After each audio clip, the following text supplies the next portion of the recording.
سیصد گل سرخ یک گل نصرانی، ما را ز سر بریده می ترسانی. ما گر ز سر بریده می ترسیدیم، در محفل عاشقان نمی رقصیدیم.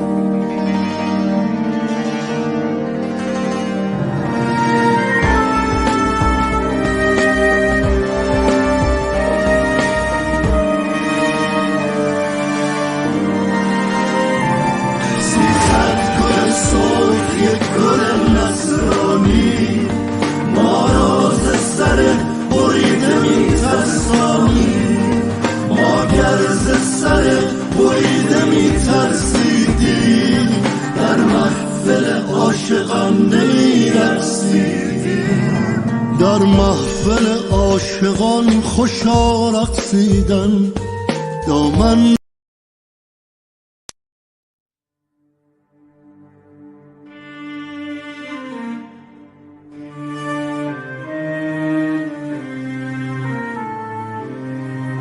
سیصد گل سرخ یک گل نصرانی، ما را ز سر بریده می ترسانی. ما گر ز سر بریده می ترسیدیم، در محفل عاشقان نمی رقصیدیم.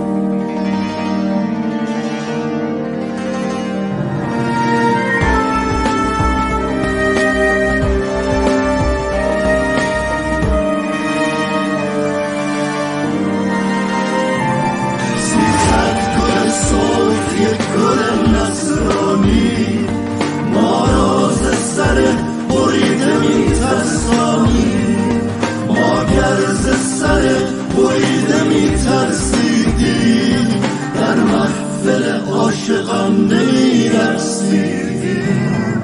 در محفل عاشقان خوشا رقصیدن دامن ز بساط عافیت برچیدن. در دست سر بریده خود بردن، در یک یک کوچه کوچه ها گردیدن. 300 گل سرخ یک گل نصرانی، ما را ز سر بریده می ترسانی. ما گر ز سر بریده می ترسیدیم، در محفل عاشقان نمی رقصیدیم.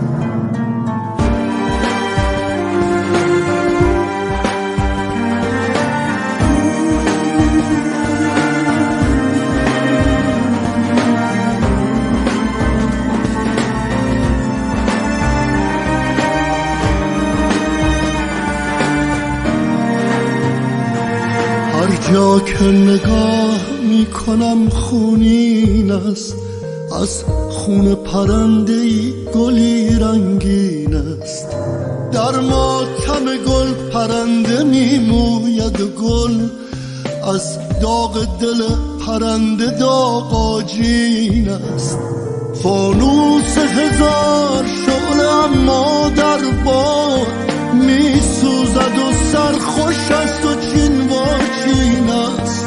یعنی که به اشک و موی خود گم نکنی، از عشق هر آنچه میرسد شیرین است. 300 گل سرخ یک گل نصرانی، ما را ز سر بریده میترسانی. ما گر ز سر بریده میترسیدیم، در محفل عاشقان نمی‌رقصیدیم. عاشقان نمی‌رقصیدیم.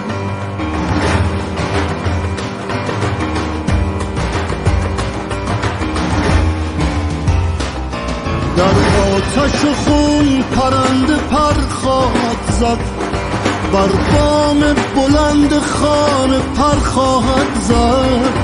امشب که دوباره ماه بالا آمد، می آید و بال پشت در خواهد زد.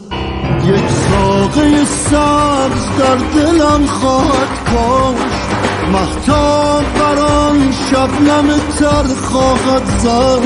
صد جنگل صبح در هوا می شکفد، خورشید به شاخه ها شرر خواهد زد. 300 گل سرخ یک گل نصرانی ما را ز سر بریده میترسانی.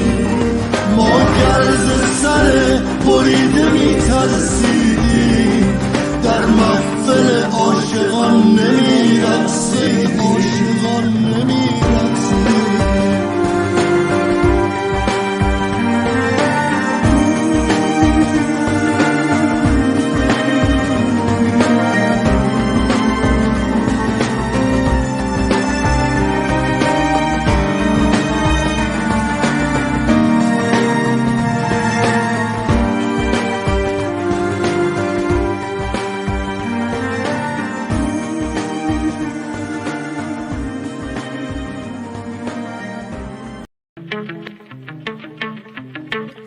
گوش کن ای شب ای سیاهی، من همون خورشید فردا، من مخالف حجابم، دیگه رو سری نمیخوام.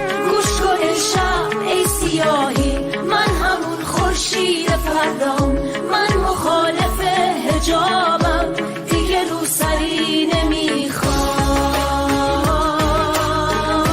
دیگه رو سری نمیخوام.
چیزی نترسون، اون بهشتی که مسیرش زوره و ترسه و اجبار، یه توهم ولیده از یه اندیشه بیمار.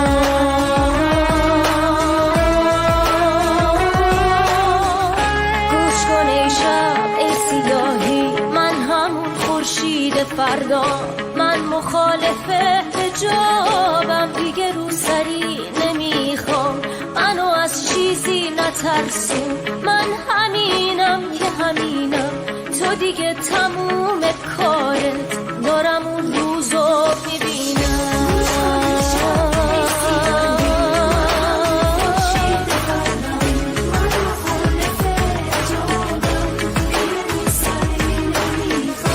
منو از چیزی نترسون، من همینم که همینم، تو دیگه.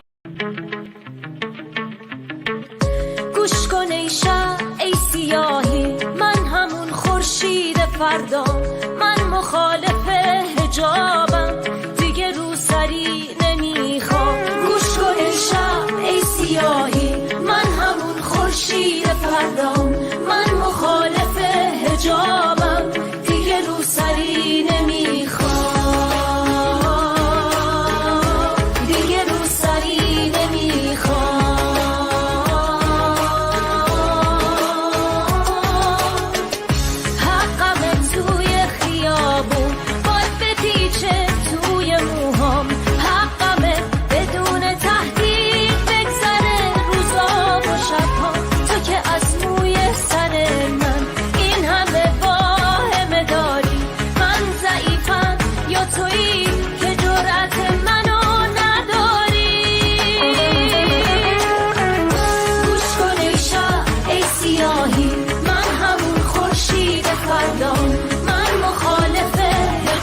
خورشید فردا.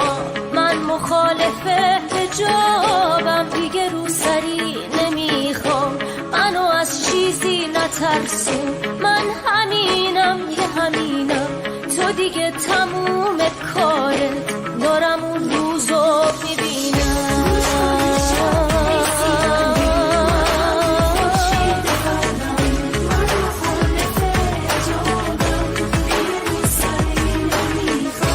منو از چیزی نترسون، من همینم که همینم.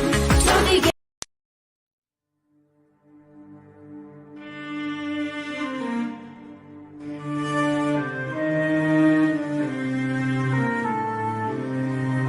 300 گل سرخ، یک گل نصرانی، ما را ز سر بریده میترسانی.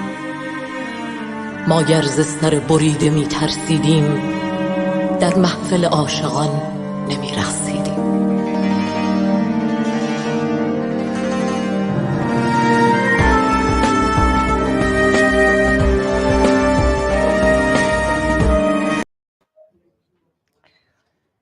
با عرض سلام حضور شما بینندگان گرامی برنامه پخش زنده. 4 هفته است که مردم با چوب و سنگ در برابر نیروهای تا دندان مسلح و آدمکش حکومت اسلامی مقاومت می‌کنند. در طول این مدت بیش از 200 نفر از کودکان تا بزرگسالان در اثر تیراندازی مستقیم نیروهای حکومتی جان باختند. در واقع حکومت اسلامی 44 سال است که به حقوق اکثریت مردم ایران تجاوز و قلدری می‌کند و هر صدای حق‌خواهی را با گلوله و زندان و شکنجه و اعدام جواب می‌دهد. اعتراضهای سراسری مردم ایران علیه حکومت اسلامی در حالی ادامه دارد که مقام‌های حکومت اسلامی تاکنون بارها ادعا کردند که تظاهرات خاتمه یافته و از تمام ابزارهای خود در فراجاز سپاه پاسداران و بسیج از جمله نیروهای یگان ویژه، نیروهای نوپو، یگان صابرین، گردانهای امام علی، یگان امداد و همچنین سازمان اطلاعات سپاه پاسداران و وزارت اطلاعات برای سرکوب این خیزش استفاده کردند. اما نیروهای سرکوبگر همچنان در سرکوب اعتراضهای مردم ناکام ماندند. به همین دلیل به نظر می‌رسد که اعتراضهای این روزهای مردم با اعتراضهای 96 و 98 تفاوت دارد و این بار معترضین عزم و اراده راسخ دارند تا از هر امکان و ابزار ممکن تا مبارزه مسلحانه در جهت سرنگونی این حکومت استفاده کنند و سرنوشت جامعه را به دست خویش رقم بزنند تا دست از مبارزه و انقلاب پیگیر و بی‌وقفه خود نکشند و به خانه‌هایشان بر نگردند. جنبش مطالباتی و خاص تغییر در هر کران پیداست. همه به نوعی می‌دانند که این جنبش چه نمی‌خواهد و پایه‌ای ترین خواستش آزادی‌های اجتماعی، برابری و عدالت، نبود سیستم سرکوب و تبعیض، برکناری قدرتمدارانی که با سرکوب سیستماتیک 44 سال پایه‌ای ترین حق انسانی همه یخشا را از بین بردند. اینکه این خواسته ها کی عملی می‌شود را پیوند جنبش کارگری جواب می‌دهد.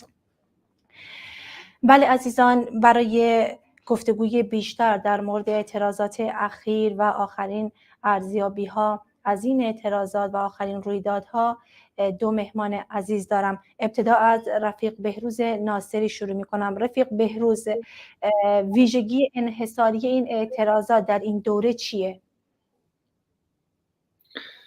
سلام دارم خدمت شما رفیق رضان و رفقای استودیو و همه بینندگان عزیز و مهمان عزیزتون. ویژگی اعتراضات این بار چند نکته است، چند مؤلفه است. یکی از ویژگی هاش سراسری بودنشه و یکی از دومین ویژگی ها اتحاد وسیع بین توده های مردم و کارگران و زحمتکشان است. ویژگی سوم این است که این اعتراضات که من اسم اونو قیام میذارم، قیام جسورانه زنان و جوانان برای کسب حقوق برحقی که براش مبارزه میکنند و کم کم هم خب طبقه کارگر و زحمتکش روز به روز بیشتر به این اعتراضات و قیام میپیوندند و حقیقتش اینه اگه بخوایم مقایسه کنیم این این قیام امروز را، علی رغم اینکه من اون رو در امتداد و ادامه مبارزات کارگران و زحمتکشان در طول 4 دهه گذشته میبینم، اما خب یه مقدار تفاوت‌های هم میشه قائل شد، به ویژه اینکه اگر مبارزات کارگری در گذشته بر سر کسب حقوق صنفی و حقوق خودشون بود، این بار این مبارزات جنبه سیاسی داره، خیلی آشکار و علنی کل سیستم و نظام جمهوری اسلامی رو هدف قرار داده و یک قیام سیاسی است علیه سیستم موجود. این خیلی خلاصه است که من ویژگی‌هاشو در اینا می‌بینم. فقط یک نکته را در آخر اشاره کنم، اونم این که یکی از ویژگی‌های خیلی برجسته این قیام این است که زنان رهبری این خیزش، این قیام رو به دست دارن. علی رغم این که زنان مبارز در همه اعتراضات در طول 4 دهه، بیش از 4 دهه بعد از حاکمیت جمهوری اسلامی شرکت داشتند، در مبارزات کارگری، در مبارزات توده‌ای، در مبارزات دانشجویی. اما تفاوت شرکت این بار زنان این است که اونها جلودار هستند، اونها پیشقراول و رهبری و هدایت این جنبش رو به دست دارن، نقش خیلی فعالی دارن و این یکی از نقطه قدرت‌های جنبش ماست و به همون اندازه که این نقطه قدرت جنبش ماست، به همون اندازه نقطه ضعف جنبش جمهوری اسلامی و کلاً حاکمیت سرکوبگرانه رژیم است.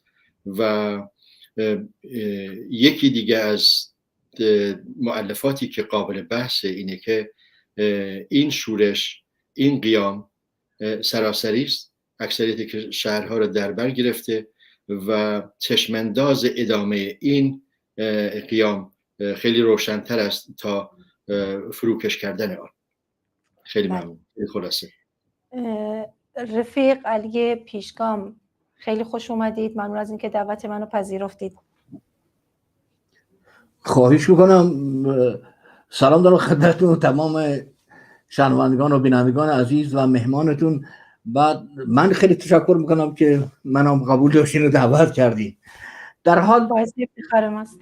خواهش میکنم. مرسی. رفیق بله، من سوالمو بپرسم. در طول اعتراضات بیش از 200 نفر کشته شدن در جریان این اعتراضات که سازمان انجمن قلم که یک سازمانی که از کودکان دفاع میکنه در آخرین گزارشی که منتشر کرده اسامی 28 کودک رو منتشر کرده که در جریان این اعتراضات کشته شدن. علاوه بر این هزاران نفر بازداشت شدن و شمار زخمی ها هم خیلی زیاده. به نظر شما هدف نیروهای سرکوبگر از این سیاست چیه؟ از این کشتار، از این سرکوبگری چیه بعد از این اعتراضات که روز به روز هم در حال گسترشه و حتی سرکوب هم نتونسته جلودار مردم باشه؟ بله، واقعا وحشتناکه. همونطوری گفتی بچه ها را میکشن، وحشتناکه. در حال البته یکی از علت اصلی که نکنه زنها قرآن بگیرن، نکنه زنها، در حال آخوندان دیگه، نکنه زنها حتی بحث این حجاب هم که میکنن و اینو بی حجاب، اونو بهتر میدونن. زنان بی حجاب بشن دیگه فرق نمیکنه، زن دیگه تمام میدون و قدرت ها رو میگیرن. حالا بگذاریم مبارزه زنان در این دوره از تاریخ بعد از مرگ مهسا امینی، بله واقعا امینی دیگه، بله آره بله مهسا امینی. بعد خیلی خوب میدونم برای که در پاریس اسم یک خیابان رو شهردار اونجا اعلام کرد و الان گذاشتن اسم مهسا امینی در خود پاریس. به خاطر ببین این در حال منظورم که این مبارزات بعد از مرگ مهسا چنان اثر گذاشت در سراسر ایران که پرچمدار اصلی این مبارزات زنها هستن این دفعه. البته بودن در کنار هم دیگه با مردا، ولی این بار پرچمدار اصلی زناست. اگر این انقلاب موفق بشه، حالا مبارزات قیام در حال موفق بشن، در تاریخ جهان بی سابقه است که زنها پرچمدار اصلی بودن و انقلاب پیروز شد، چه تو اروپا چه تو آمریکا چه در فلان. اینی که واقعا این برای همین تمام جهان حیرت زده شدن که زنهای ایرانی تا این اندازه مبارزن ولی این همه بلا به سرشون میاد. در حال من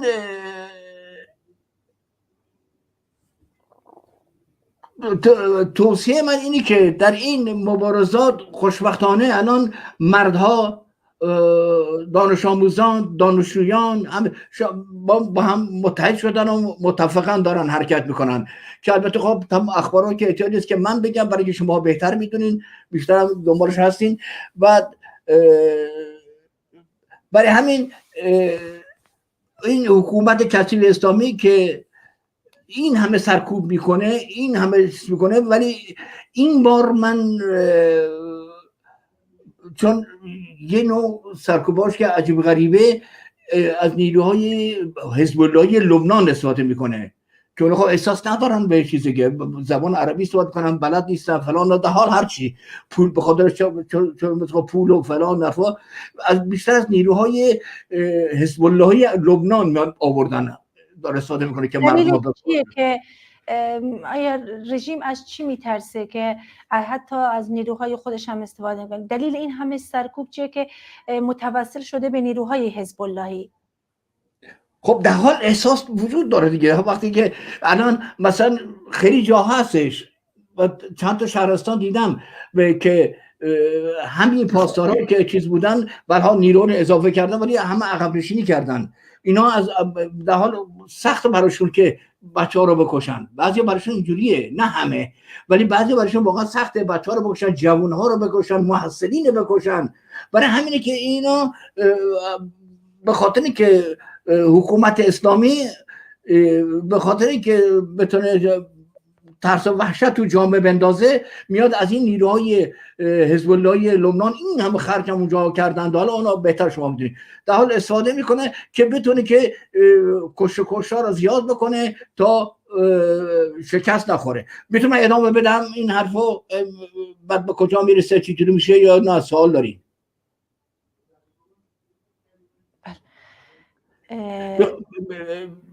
بخوای ادامه بدم اجازه بدین؟ بله بفرمایید. بعد در حال همونطور که عرض کردم جهان متحیر شد. بعد فقط من یه توصیه که میکنم در حال، چون توی مقطع سال 57 ببخشید بعضی حرفا من خیلی تکراریه چون بارها صحبت کردم و اینا قبلا گفتم، چون در حال من یکی از نمایندای شرکت نفت بودم. در اول کمیته اعتصاب، کمیته درست کرده بودیم، بعد موقع اعتصاب اسمش گذاشتیم کمیته اعتصاب. بعد از انقلاب که به خیال خودمون که موفق شدیم اسمش گذاشتیم شورا. منتها خیلی هم کارا کردیم تو موقعی که شورا بودیم، اون یک سال دو سال بیشتر نمیشه. متاسفانه اون موقع اینقدر دقت نداشتیم، بلد نبودیم که شورا باید میرفتیم که قدرت‌ها رو از دست چیز، مثلا هم موقع از رفسنجانی و بهشتی هی می اومدن جلو و هی میرفتن عقب، باید اینا رو بایکوت میکردیم. ما که قدرت داشتیم ها، ولی فقط همین دنبال مسائل خودمون بودیم. و بعد یواشاش اینا اومده چی، هر کسی که مذهبی خاص، اونم مذهبی خاص خودشون داوود یکی رو اخراج کردن، بیرون کردن که خود من اول اخراج بودم. در حال جان کلام اینه که این از این مبارزاتی که الان دارن این حرکات ها رو دارن انجام میدن، امیدوارم که بتونن یه تشکل شورایی تشکیل بدن که این تشکل سازماندهی خوب بکنه. یعنی کردستان و با بلوچستان رابطه رو برقرار میکنن. اینا هم بلوچستان شورا تشکیل بدن مبارزین یه چند نفری برقرار هستن، کردستان همینطور، مازندران همینطور، تهران همینطور، آبادان. و در حال این نمایندای شورا میتونن ارتباطات رو برقرار کنن، این مبارزه سراسری رو خیلی جدیتر و محکمتر ببرن جلو. بعد رفیق بهروز، من برمیگردم پیش شما. رفیق بهروز، در صحبتاتون گفتید که سوال اول رو پرسیدم، گفتید این مبارزات ادامه مبارزات کارگران در 4 دهه گذشته است. حالا اینو میخوام بپرسم که در صورت سرنگونی انقلابی جمهوری اسلامی، جنبش کارگری پس از این حکومت چی میخواد؟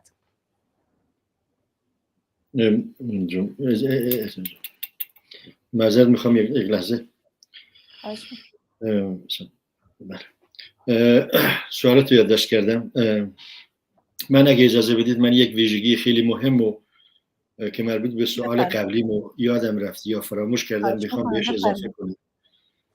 اونم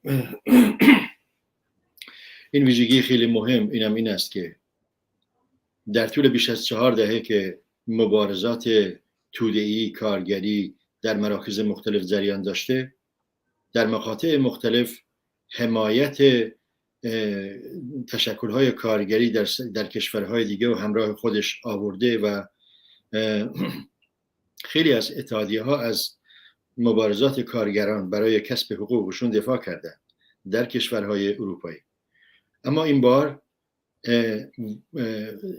طول و عرض و چارچوب حمایت جهانی از این قیام موجود و از کسب خواسته هایی که زنان و جوانان پیش قدمش شدن به نسبت 4 دهه گذشته بی سابقه است. یعنی تا امروز ما به این شکل حمایت جهانی در میان به ویژه ایرانیانی که در خارج کشور هستند در کشورهای مختلف رو نداشتیم.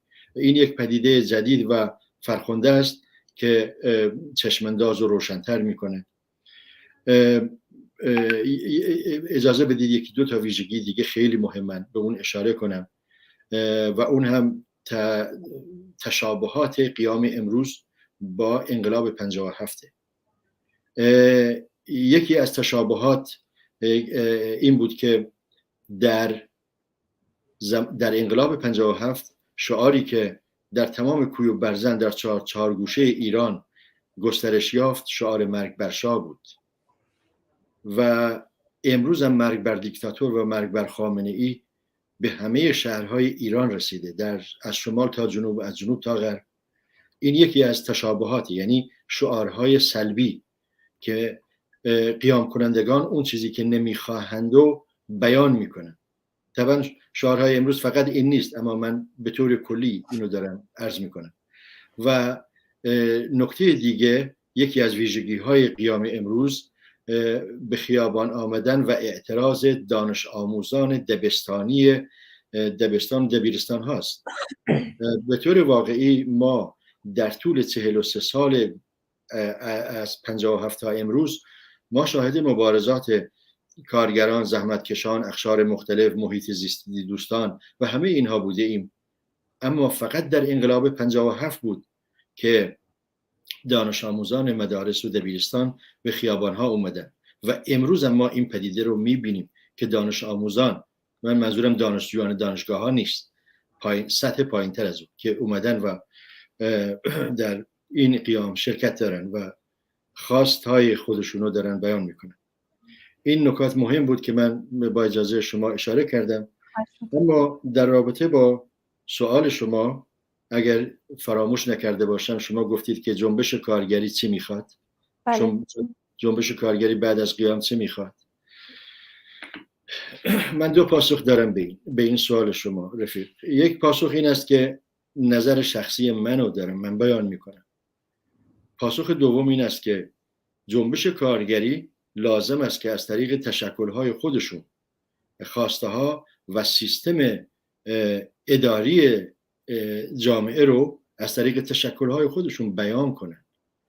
پس در نتیجه من به نظرات خودم اکتفا میکنم و برداشت و تفسیر و تحلیلی که از جنبش کارگری دارم و اینکه چه نوع حکومتی میخواهند و مختصرا عرض کنم.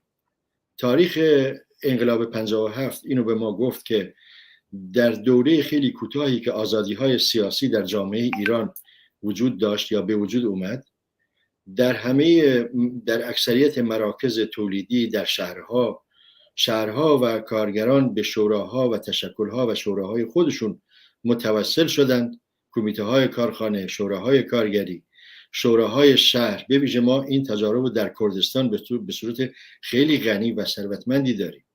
این هنوز از خاطره ها نه فقط زدوده نشده است، بلکه هنوز به عنوان یک فاکت تاریخی در اذهان هست. هنوز جنبش چپ و ما داریم رو این آلترناتیو که اسمشو گذاشتیم آلترناتیو سوسیالیستی داریم میکوبیم. خب طبعا در رابطه با آلترناتیو سوسیالیستی میتوان تفاسیر و برداشت‌های مختلفی رو ارائه داد، اما اون تفاسیری که در بین ما مرسوم است، مراجعه کردن به توده‌های کارگر و زحمتکش، تشکل‌هایشون برای اداره جامعه در عرصه‌های اقتصادی، سیاسی، اجتماعی و فرهنگی است. اگر روزی از روزها جمهوری اسلامی نماند که ما همه امیدواریم سقوط کند، سرنگون شود، اون موقع اولین نکته‌ای که خیلی مهمه که وجود داشته باشه بحث آزادی‌های سیاسی است. ما کمونیست‌ها و طبقه کارگر و چپ‌ها و هر زن و مرد آزادی‌خواهی در وجود آزادی‌های سیاسی است که می‌توانند خود را بیان کنند و می‌توانند آلترناتیو خودشون رو مورد به جامعه عرضه کنند، مورد بحث قرار بدن. ما در آزادی‌های سیاسی است که می‌تونیم تقویت شویم، فعالیت کنیم و مجموعه. پس در نتیجه بخشی از آلترناتیو عملی رو ما به صحنه عمل میسپاریم که امید براش جدل کرد، مبارزه کرد که ایران امروز ما اگه بخوایم در قامت مقایسه کنیم، شعارهای سلبی در انقلاب 57 تا اون حد وسعت داشت که شعارهای اثباتی این که ما چه میخواهیم با اون اندازه قدرتمند نبود. و در این پروسه من اینم میفهمم موقع قیام، موقع انقلاب، موقع بحث و جدل و سمینار نیست، موقع عمله. اما همزمان بر این باورم هستم که انسان نبرد کنان میتواند فکر کند، میتواند بیاندیشد و میتواند که در رابطه با آن چیزی که میخواهد جایگزین کند بیاندیشد و اونو به نظر جمع و عموم تبدیل کند. پس در نتیجه اگه بخوام یک خیلی خلاصه خدمت شما عرض کنم اینه که مطلوب چیست؟ مطلوب به وجود آمدن شوراهای کارگران، زحمتکشان، شوراهای شهر، شوراهای مدارس، دبیرستان، دانشجویان، معلمان و جامعه از طریق شوراهای خودشون قانون تدوین کنند و به نیازمندی‌های انسان در عرصه‌های مختلف پاسخ بدن. کوتاه جهتگیری پاسخ من به این سوال. بله، ممنون. رفیق علی، شما در صحبتاتون اشاره کردید به انقلاب سال 57 و اینکه اگه من درست متوجه شده باشم اینکه شما نماینده شرکت نفت بودید و یکی از اولین کارگرهای اخراجی هم بودید. چند روز گذشته، یعنی پریروز، کارگران صنعت نفت، عسلویه و کنگان به این اعتصاب پیوستن، به این اعتراضات، به این خیزش پیوستن. حالا سوالم از شما اینه که پیوستن کارگران، به خصوص کارگران صنایع کلیدی، پتروشیمی ها، گاز، فولاد، ماشین سازی ها، تا چه حد میتونه در گسترش این اعتراضات کمک کنه و راه انقلاب رو هموار کنه؟ همونطور که خودتونم اشاره کردید، سال 57 بعد از اعتصاب کارگران واقعا میتونم بگم انقلاب رقم خورد، انقلاب کارگران پتروشیمی. حالا سوال منو جواب بدید که این اعتراضات، این که پیوستن کارگران به این اعتراضات چه تأثیری روی این خیزش داره و کمک به پیشبرد اعتراضات میکنه؟ بله، حتی پیشبرد نه، پیروزی میاره. در حال شورای کار، همونطور که عرض کرده بودم، اون دوره همین تو این دوره ها بودیم که ما طرز کمیته داشتیم، تظاهرات کردیم و از دانشجوها حمایت کردیم، از مبارزات مردم حمایت کردیم، تو خیابون می اومدیم، همه جا من معمولا خطاب می‌خوندم. البته من فقط نماینده کارکنان صنعت نفت نبودم، ما چند نفر بودیم، شورا داشتیم، منم یکی از این نماینده ها بودم. منتها این که من از من پاراشگاه تهران بودم بله. بعد ما توی این مسائل همینطور با پالایشگاه آبادان تماس گرفتیم، با پالایشگاه اصفهان تماس گرفتیم. حالا این سوالی که کردین برای من همین می‌خواستم این توضیح رو خدمت شنوندگان بینندگان عزیز، مبارزین عزیز که در ایران هستن توضیح بدم که مخصوصا کارکنان پالایشگاه‌ها، این کارکنان پالایشگاه‌ها باید بیان جلو، باید نه ترسن از اینکه اخراج میکنه. وقتی یه بار بر ما ثابت شده دیگه، وقتی اومدیم میدون پیروز شدیم. الان هم همینه، وقتی مردم تو خیابونن، وقتی این هم حرکت و این اعتراضات میبینیم و کارکنان پالایشگاه اگر بیان تو خیابون مطمئنا پیروز بشن، نه ترسن، اصلا شکست نمیخورن. اینو من قول میدم. البته بیشتر روی صحبتم با کارکنان پالایشگاه اصفهان و تهران و آبادان هستش، بیشتر صحبت روی پالایشگاه هستش. چون پالایشگاه روی تولید خیلی تاثیر داره. آخونده کثافات فلج میکنه، یعنی باعث قطع صادرات میشه، باعث قطع. من یادم اون زمانی که ما اعتصاب کردیم بازرگان اومد بود شما گفت که آره شما که اعتصاب میکنین الان نفت تولید نشه مردم چیکار کنن؟ گفتیم آقا جان برو، پسنداز داریم به اندازه کافی برای مرد داخل، پسنداز داریم برای خارج قطع کردیم تا شاوره. در حال ببخشید اینطوری صحبت میکنم همینجوری که جان کلام اینه که الان همینه. من قصد همینه که کارکنان پالایشگاه میخواستم از این طریق، از فرصتی که به من دادین تلویزیون که حتما گوشه کنار گوش میکنن، چون چند بار دیدم که قبلا دوستای من تو پالایشگاه کار میکردن شنیده بودن. در حال بیاین تو میدون با این کارگرها و با جای دیگه، بعد به اضافه به دانشجو و بچه‌ها و خانواده ها و اینا کمک کنید، مخصوصا زنها که الان پرچمدار هستن، باید افتخار بکنیم اینه که اعتصاب بکنین تا این حکومت واژگون بشه. تا واژگون نشه باز مشکل است، اتفاقا مشکل برای خود کارکنان صنعت نفت هم باز پیش میاد. در حال من حرفم این بود که از این فرصت استفاده کنم که از کارکنان نفت تقاضا کنم که بیان حمایت کنن، پالایشگاه اصفهان، پالایشگاه تهران، پالایشگاه آبادان بیان از مردم حمایت کنن، نترسن، چون بیان تو خیابون حتما پیروز میشن. اگه چند روز تعصب کنن بعد اعتصاب کنن حتما پیروز میشن، هیچ شک و شبهه نیست، هیچ کدومشون هم اخراج نمیشن. بنابراین نمیدونم سوال همین بود من جواب دادم یا نه چیزی بود؟ بله ممنونم رفیق علی. رفیق بهروز، جمهوری اسلامی برای بقا به نظر شما ظرفیت هایی داره و اگه داره اون ظرفیت ها از نظر شما چیه و بعد از پایان ظرفیت ها چه اتفاقی میفته؟ ببخشید من 3 سوالا همراه هم پرسیدم. جمهوری اسلامی ظرفیت هایی دارد و اگر دارد چیست؟ و سوال سوم چی بود؟ و بعد از پایان ظرفیت هاش یعنی چه اتفاقی میفته؟ بله. من دوباره معذرت میخوام، یک نکته رو بگم نسبت به من پیشنهاد میکنم که اگر در رابطه با برای اینکه این صحبت ها بهتر بشه و ثروتمندتر بشه، به رفیق علی هم پیشنهاد میکنم که اگر ملاحظاتی داشتن یا افزوده‌ای داشتن بر صحبت های مثلا سوالات من، خیلی عالی میشه که ایشون هم مطرح کنن. یعنی مثلا مثلا اگر جایی فکر میکنه مثلا صحبت بیشتری هست، نقدی هست، ملاحظه‌ای هست تا بهتر بیان بشه، خیلی عالی میشه که رفیق علی هم در این رابطه به سوالهایی که شما از من مطرح میکنید ایشون هم اظهار نظر بکنن. قطعا رفیق بهروز مهمانای عزیز این برنامه همین امکان در اختیارشون قرار داده شده. هم شما هم رفیق علی اگه در مورد صحبت‌های هم ملاحظه‌ای دارید این اختیار رو دارید که اظهار نظر داشته باشید. حالا بفرمایید. خیلی ممنون.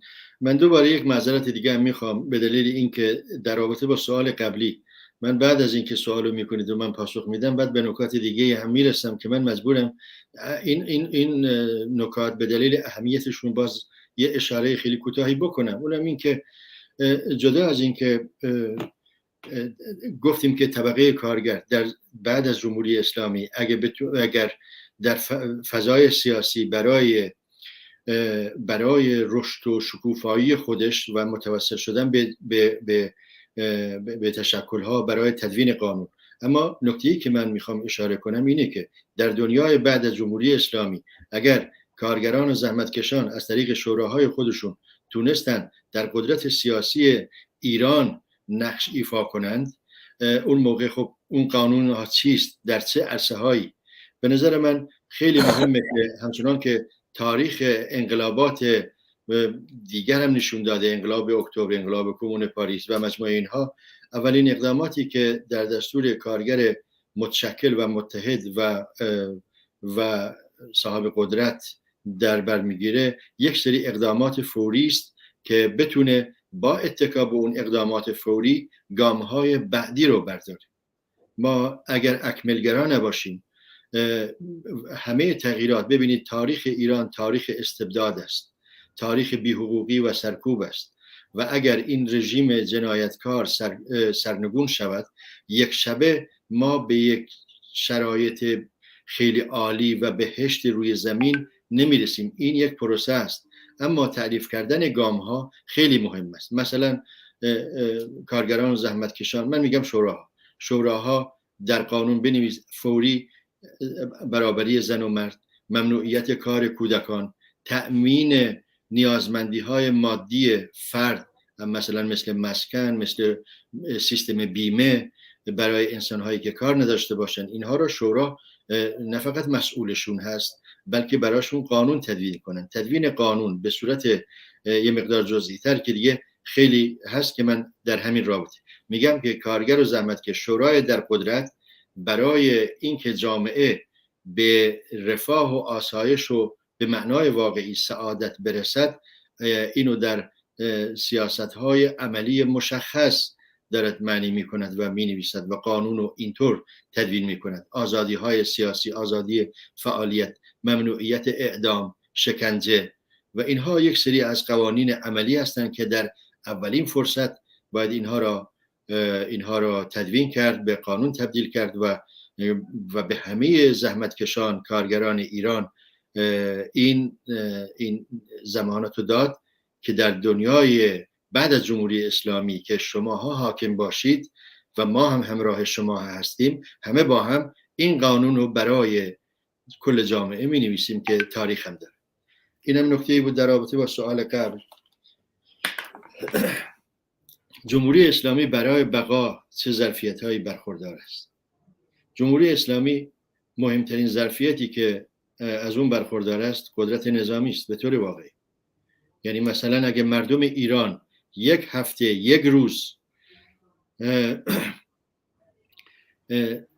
سرکوب پاسدار و ارتش و بسیج و پلیس مختلف و روی سرشون احساس نکنن، یک روز کل قوای دستگاه سرکوبگر به طوری کلی نماند و انسانها و کارگران و زنان و مردان آزاد باشند در ابراز نظرات خودشون بدون اینکه به پاسدار و بسیج و اینها اصلا اشاره بکنن چون وجود نداشته باشه، اون موقع خیلی آزادانه، خیلی نظرات پیشرو انسانی ما میتونیم در همین جامعه امروز شاهد باشیم.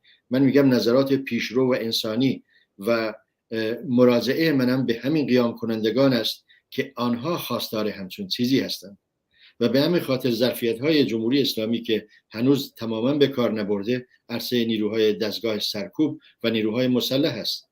اینا را داره. علیرغم این نقطه ضعف دیگه هم داره این نیروهای سرکوب، اونم این که به همان اندازه که قیام امروز گسترده تر باشد در و سراسر شهرهای ایرانو در بر بگیرد، همه محلات شهرها رو در بر بگیرد، جمهوری اسلامی و دستگاه سرکوب کنونیش ناتوان خواهد بود در مقابله کردن و سرکوب کردن این اعتراضات و قیام خیلی وسیعی که در جریان باشه.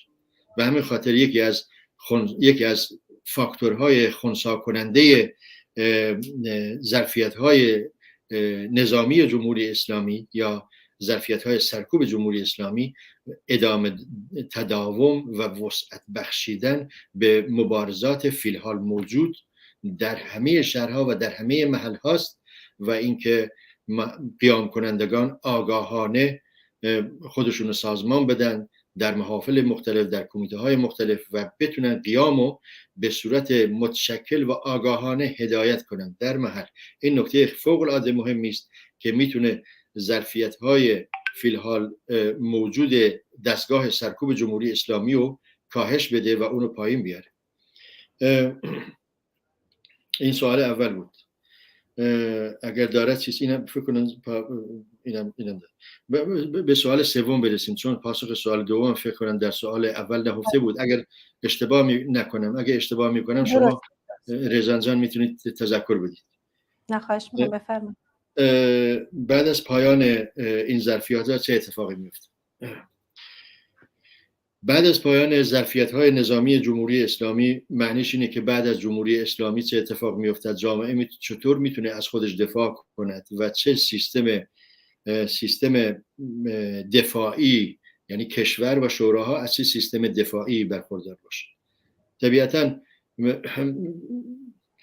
ایران به یک نیروی نظامی احتیاج دارد، نیروی نظامی که از خودش دفاع کند، در صورت لزوم، در صورت نیاز بتواند از حکومتی که کارگران و زحمتکشان، این بحث من اینجا دیگه بحث فرضی است، به همین خاطر من میگم حکومت کارگران و زحمتکشان بخواد ازش دفاع کند، به یک نیروی مسلح احتیاج دارد. اما این نیروی مسلح آن نیروی مسلحی نیست که امروز در قالب ارتش و پاسدار و بسیج وجود دارد، بلکه اونی که ما سنتا بهش میگیم میلیش توده‌ای است.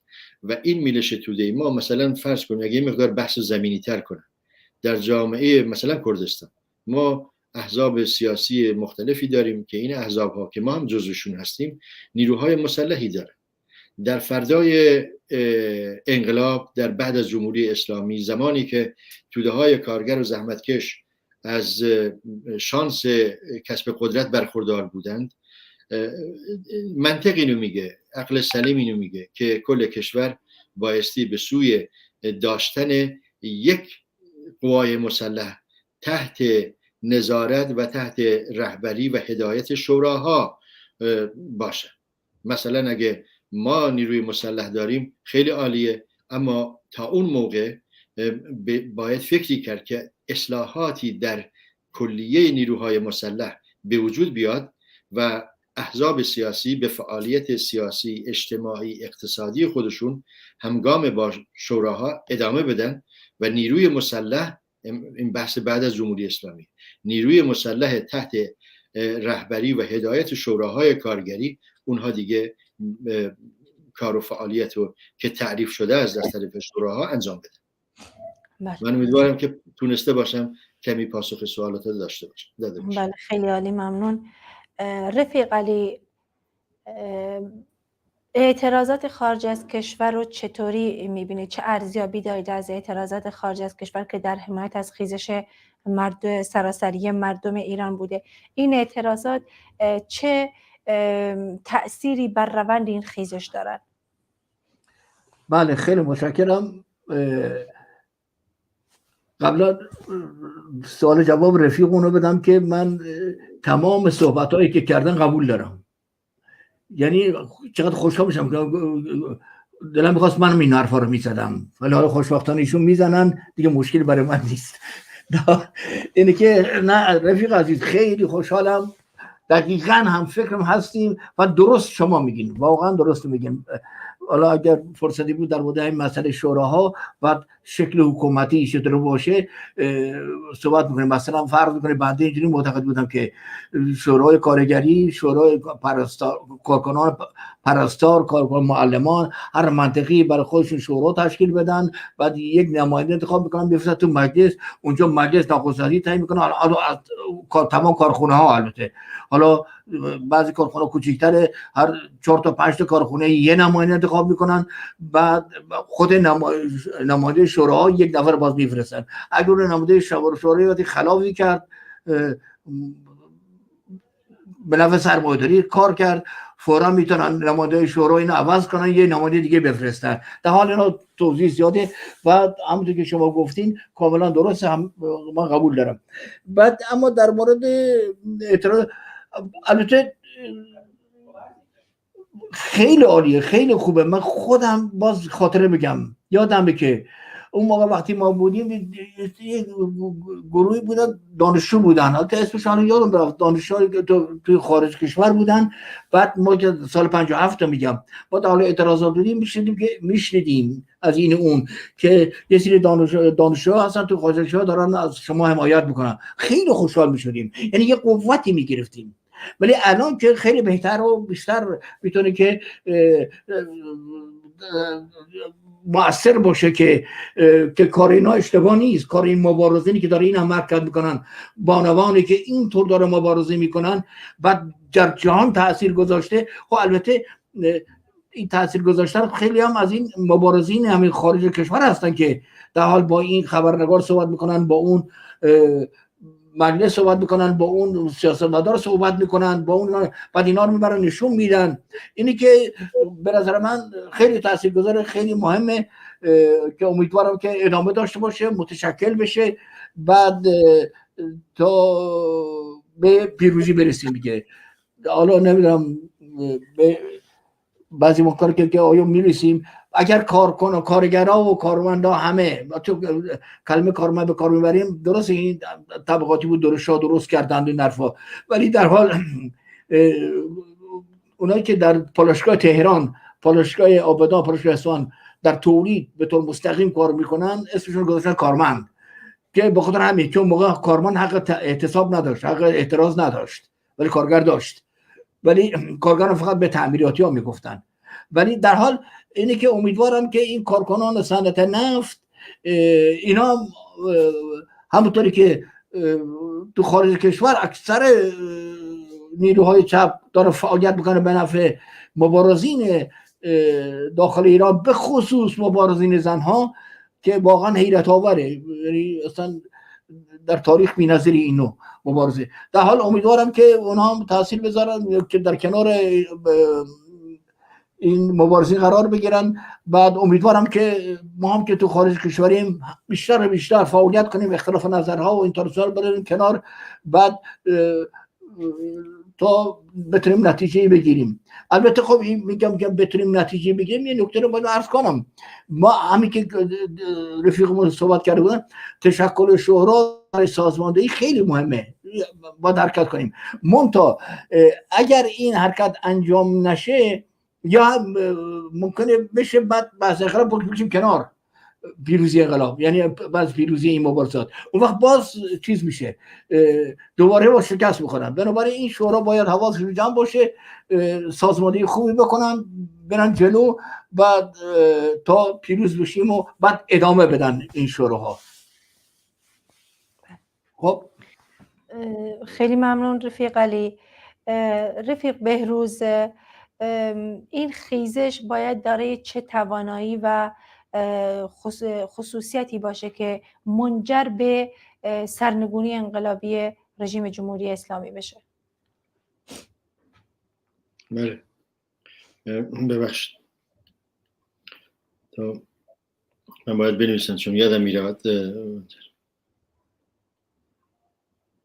من اگه یادم رفت خواهش میکنم که دوباره به تذکر بدید، یا چون به دلیل اینکه این خیزش باید دارای چه توانایی باشه که بتونه منجر به سرنگونی رژیم جمهوری اسلامی باشه؟ نه حالا فهمیدم، اما چون من دوباره من مجبورم که دو نکته رو به سوال قبلی هم اضافه کنم در رابطه با ظرفیت‌های جمهوری اسلامی، چون من به فقط ظرفیت نظامی در داخل ایران اشاره کردم، نیروهای مسلح داخل ایران، اما در واقع جمهوری اسلامی یه ظرفیت‌های دیگر هم داره که اونم هم برمیگرده به نیروهای نیابتی در منطقه که اینها رو ما نباید دست کم بگیریم. مثلا در طول 4 دهه جمهوری اسلامی نیروهای نیابتی به وجود آورده در کشورهای منطقه خاورمیانه، همه را مسلح کرده است و در شرایطی که کارگر ایران برای کارگران و زحمتکشان، معلمان، بازنشستگان، اقشار مختلف اجتماعی برای حقوقشون مبارزه کردند، سطح حقوق با سطح تورم همخوانی نداشته است و جمهوری اسلامی همیشه سنگ‌اندازی کرده برای پرداخت حقوقها. ما با پدیده حقوقهای معوقه مواجه بوده ایم. در این شرایط فلاکتبار و بحرانی و مصیبتباری که جمهوری اسلامی به وجود آورد، کل نیروهای نیابتی و در منطقه کشورهای مختلف از عراق تا لبنان، سوریه، نمیدونم اینا به وجود آورده و همیشه برای تأمین مالی، پولی، نظامی و پزشکی این نیروهای نیابتی هیچ مشکلی نداشته، همیشه داشته و اما برای کارگر و زحمتکش ایران مشکل داشته. این نیروهای نیابتی هم یکی از ظرفیت هاست که جمهوری اسلامی در وقت خودش میتواند از اونها به کار بگیرد، از جمله در قیام کنونی که اخبار هست که نیروهایی رو که زبان فارسی هم بلد نیستن و از کشورهای مختلف آوردن تا بتونه خیلی وحشیانه و بدون هیچ نوع ملاحظه‌ای مردم رو سرکوب کنه، مردم رو قیام کنندگان رو قتل عام کنه. اینم یه خودش یک ظرفیتی که نبایستی از نظر دور بشه. نیروهای نیابتی در رابطه با اینکه این خیزش دارای چه خصوصیاتی باشد که جمهوری اسلامی به شیوه انقلابی سرنگون بشود، طبعا مباحثات، تحلیل ها و تفاسیر مختلفی در این رابطه مطرح میتونه باشه، اما تفاسیر و تحلیل های مختلف مستقیما رابطه داره با مفسر، رابطه داره با اون کسی که داره تحلیل میکنه و تحلیلگر از لحاظ سیاسی و جهانبینی کجا ایستاده است و خواهان چه نوع آلترناتیوی هست. این تعیین کننده است.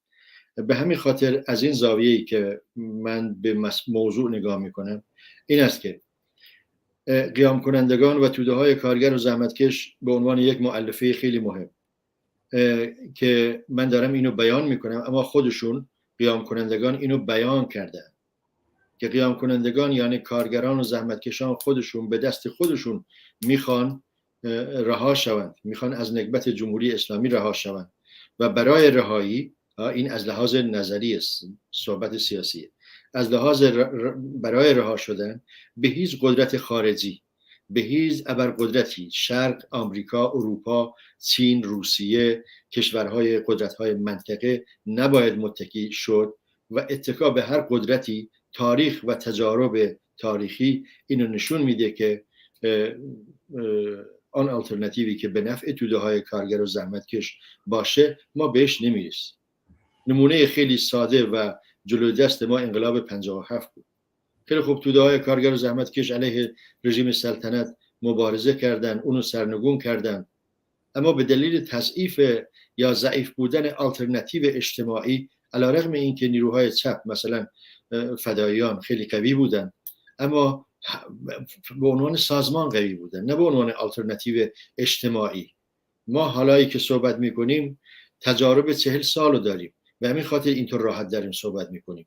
چپ در اون موقع هنوز به سطح ارائه آلترناتیو اجتماعی رشد و شکوفایی نکرده بود و همین خاطر در علیرغم اینکه احزاب چپ قوی بودن، اما به عنوان سازمان قوی بودن، نه به عنوان ارائه آلترناتیو اجتماعی. و همین خاطر این نکته خیلی مهمه که مردم به دست خودشون، اما اینو فراموش کردن که انقلاب 57 مثاله. به دلیل ضعف آلترناتیوی از جانب بخش چپ جامعه و نیروهای چپ خیلی راحت آمریکا و کشورهای غربی تونستن آلترناتیو سازی کنن. خمینی رو پیدا کردن، اونو علم کردن و با استفاده و سوء استفاده از احساسات مذهبی مردم اونو تونستن به جامعه تحمیل کنن و این یه درس خیلی بزرگی داره برای امروز ما، برای قیام کنندگان، برای توده های کارگر و زحمتکش، اینکه خودشون به دست خودشون رها میشون. این نکته اول و باید متکی به اتحاد و همبستگی و تشکل وسیع و توده‌ای خودشون باشن.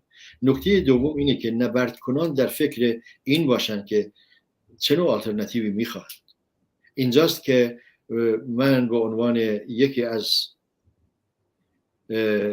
مدافعان خدمتکار جنبش کارگری و کارگران و زحمتکشان این پیشنهاد رو دارم به همه قیام کنندگان که خواستار حکومتی باشن که خودشون سرور خودشون باشن، یعنی اجازه ندهند که هیچ قدرت دیگه‌ای در جای دیگر بیان براشون تعیین کنن و براشون آلترناتیو سازی کنن. حکومت آینده ایران رو بایست از بطن قیام کنندگان ایران در جامعه ایران بیرون کشید. به چه شکلی؟ همون شکلی که قابل بحثه. تشکل‌های خودشون میتونه شورا باشه، میتونه ما بیشتر شورا رو میگیم، ما میتونه بالاخره هر ظرف متحد کننده باشه.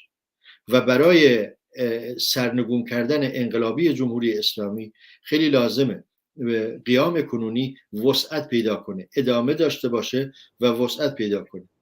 خیلی خوشبختانه، خیلی امیدوار کننده است که در طی روزهای اخیر، دیروز و امروز، بخش مهمی از کارگران به این قیام پیوستن، ازش حمایت کردن و بعضی از شعارها را خودشون تکرار کردن.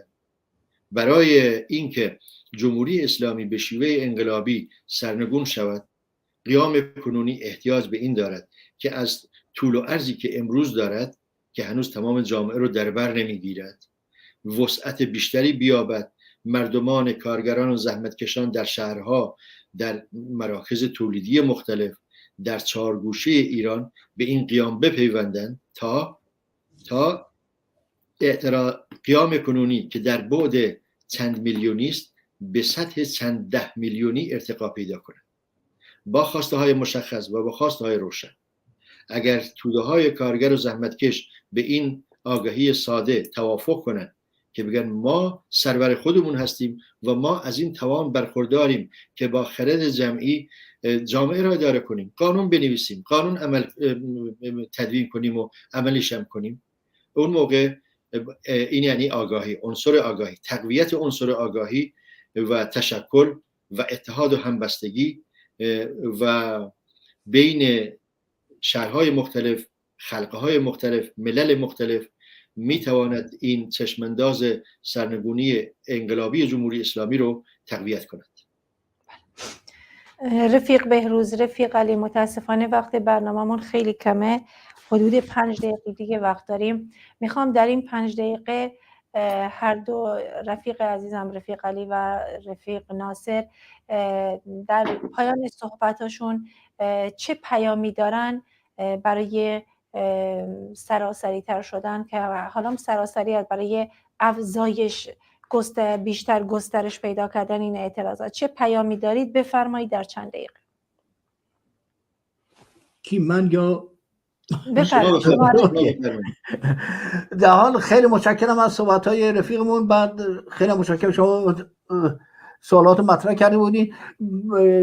جان کلام اینه که همون که عرض کردم باید هر قسمتی، هر شهری یک نفر داشتن پیش رو، بعد کنار هم باشن، سازماندهی کنن، بعد حالا شورا به وجود بیارن، حالا هر اسم دیگه، بعد فقط سازماندهی کنن، تماس‌های سراسری بتونن برقرار کنن و بعد این حکومت کثیر اسلامی رو از بین ببرن. بعد به خصوص که کارگرها و کارکنان نفت واقعا باید به این مردم بپیوندن، وگرنه بزرگترین ضرر خودشون خواهند دید.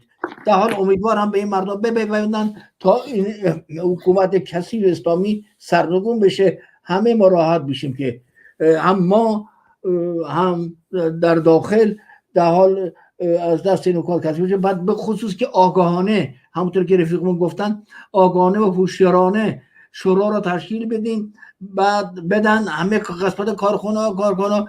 این مجلسی که الان وجود داره که همیشه این مجلس ها نوکرای حکومتن، مجلس جمهوری اسلامی، مجلس دوره شاهی، این همیشه نوکرای آدمای پولداری بودن، می اومدن انتخاب میشدن، برای خودشون پول خرج میکردن، خودشون انتخاب میکردن، بعد میرفتن که تو مجلس، بعد دوباره مردم رو غارت میکردن. ولی اگر به شکل اینجوری باشه از توی خود کارگران نماینده برن تو مجلس، بعد همونجا بین خودشون نخست تهیه کنن، بعد همونجا قانون رو درست کنن، خودشون قانون رو درست کنن، مطمئنا یه مملکت خوبی خواهیم داشت. خیلی من تمام. خیلی ممنون. خیلی ممنون از شما. رفیق بهروز بفرمایید در خیلی کوتاه. خیلی ممنون، خیلی تشکر. والا من پیام چه ارز کنم، پیشنهاد میکنم، یعنی مثلا چون پیام مقدار محکمه، اونم این که من پیشنهاد میکنم به تمام مردم قیام کننده که در این شرایطی که جسورانه به پا خواستند تا به احقاق حقوق عادلانه و دموکراتیک خودشون برسند، بی نهایت مهم است که مردم از هم دیگه دفاع کنند. یعنی روحیه و فرهنگ همبستگی رو ما گسترش بدیم، براش تبلیغ کنیم. اگر دانشجویان در فلان دانشگاه، در این مثال، به محاصره نیروهای انتظامی قرار میگیرند تا سرکوب شوند، مردم محلات آن محل همه جمع بشوند و اونها نیروهای سرکوبگر انتظامی رو محاصره کنند و اجازه ندهند که دانشجویان سرکوب بشن. اگر مردم شهر سنندج این یا شهر سقز یا شهرهای کردستان و خارج کردستان حتی با یورش نیروهای نظامی رژیم که از کشورهای مختلف هم بعضا اومدن مورد محاصره قرار میگیرن، رژیم میخواد سرکوبشون کنه، فرهنگ همبستگی اینو به ما میگوید که مردمان دیگر حال در شهرهای نزدیک، در روستاهای نزدیک منطقه متحدانه از اون شهری که از شهر سنندج برای مثال، از شهر سقز برای مثال که این روزها خیلی تحت سرکوب و فضای امنیتی قرار گرفته‌اند، ازشون دفاع کنند و نذارن که مردم قیام کننده تنها باشن. صحبت بر سر فرهنگ همبستگی و از هم دفاع کردن در شرایط خیلی حساس کنونیه تا جمهوری اسلامی رو به عقب واداشت. بله، ممنون رفیق بهروز ناصری و رفیق علی پیشگام عزیز از اینکه دعوت منو قبول کردی و در این برنامه حضور به عمل آوردید. ممنون از هر دوی شما رفقای گرامی. خواهش میکنم. مرسی. منم خیلی ممنونم از شما، از رفیق علی و بینندگان عزیز. تشکر. منم از شما متشکرم. بله عزیزان، اعتراضات سازمان یافته در تمامی جامعه نشون میده که برگ زرینی در حال رقم خوردنه و حتما این اعتراضات با مبارزات زحمتکشان برای آزادی زنان گره میخوره و همه در این مسیر در کنار هم هستیم. پیروز باد خیزش سراسری مردم ایران علیه کلیت رژیم جمهوری اسلامی. تا دیدار دوباره، بدرود. گوش کن ای شب ای سیاهی، من همون خورشید فردا، من مخالف حجابم، دیگه رو سری نمیخوام. گوش کن ای شب ای سیاهی، من همون خورشید فردا، من مخالف حجابم، دیگه رو سری نمیخوام، دیگه رو سری نمیخوام.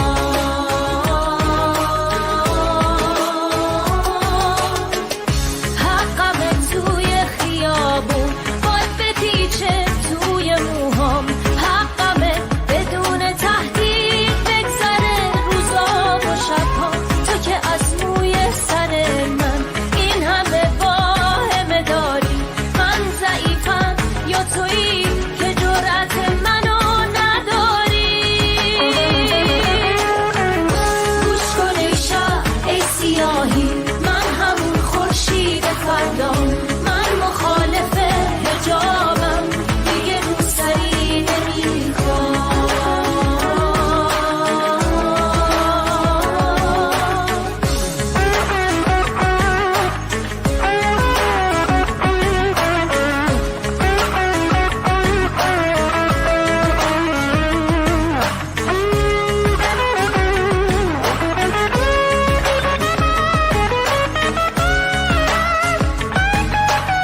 فردا. من مخالف حجابم، دیگه رو سری نمیخوام، منو از چیزی نترسون. من همینم که همینم، تو دیگه تموم کارت، دارم اون